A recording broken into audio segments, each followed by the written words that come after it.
You know, I talk a lot about print pals and printmaking teachers in a box, and people say, how are you going to pay for it? And I always say, well, we have a whole gallery full of art here and we'll pay for it that way. And that's why today I'm excited to show the unboxing of our first Solander case. Solander case are those fancy cases that they store artworks in. Paperworks, especially prints and things like that. And so I ordered a Solander case for this portfolio of prints called The School of Wave Squares. It's a beautiful print, and we have 45 of them. 45 of these works called The School of Wave Squares.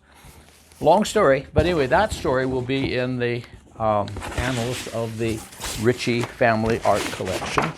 And what would a collection be without a fancy Solander case in which to show it?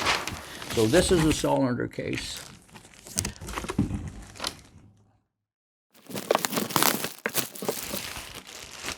It's just like the ones in the big museums.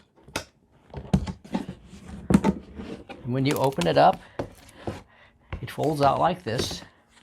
And the artworks are all inside. Pretty neat, huh? And that's what you get, 45 works on paper, Wave Square School, in all their variations in this box. The value is around $3,000. The case itself is $150. Pretty neat, huh? Pretty fun for an unboxing day. Thanks for watching.